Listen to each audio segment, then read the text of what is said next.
Hello বন্ধুরা, আজকে আপনাদের সাথে আমি মেকআপ করার ফুল ভিডিওটা শেয়ার করব। চলেন, তার জন্য আমার মুখটা গ্লো দেওয়ার জন্য আমি নিলাম একটা ক্রিম। এই ক্রিমটা দিলে মুখ নরম থাকবে, আবার ভালো দেখেন ভরা একদম। আমি অল্প অল্প করে দিই শেষ না হয়, কারণ এই ক্রিমটা বাজারে পাওয়া যায় না, এটা অরিজিনাল একদম ভালো, তাই আমি এটা অল্প অল্প করে দিচ্ছি। বেশি বেশি দিবেন না, তাহলে কিন্তু মুখ কিন্তু মেকআপ করার সাথে সাথে টানলে উঠে যায়, আঠার মতন কাজ করে, মানে আঠার মতন লাগায় রাখি।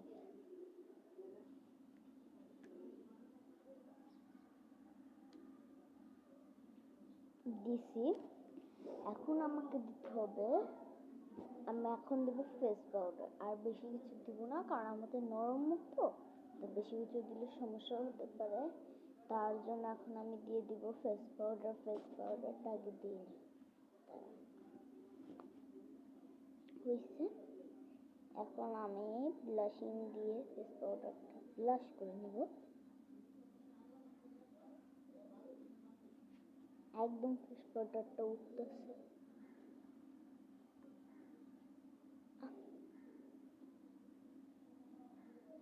আপনারা যদি ফুল ভিডিওটা না দেখতে পারেন, তাহলে আপনাদের আমি অবশ্যই দেখাবো ফুল ভিডিওটা। আবার অর্ধেক ভিডিও করা লাগবে আমাকে, আপনারা অনেকদিন ধরেই চাচ্ছিলেন, তাই ভিডিওটা দেওয়া হলো। আমি সাজি, আমি কিন্তু বেশি সুন্দর করে সাজতে পারি না, আমার কাছে সাজার এত তেমন কিছু নেই। আমার মানে বোনকে দিয়ে দিই সাজিয়ে, তারপর অনেক মানুষকে সাজাই, কিন্তু আমি নিজে সাজার সময় হাবুডু, কারণ আমার এত সাজা গাজা ভালো লাগে, কিন্তু আমার মানে স্কুল তো, তাই সাজতে পারি না। এবার আমি সাজা গাজা নিয়ে আসছি, মানে বেড়াইতে এসেছি তো, তাই এবার সাজা গাজা নিয়ে আসছি। আপনারা তো সবাই দেখছেন আমি সাজা গাজা নিয়ে আসছি।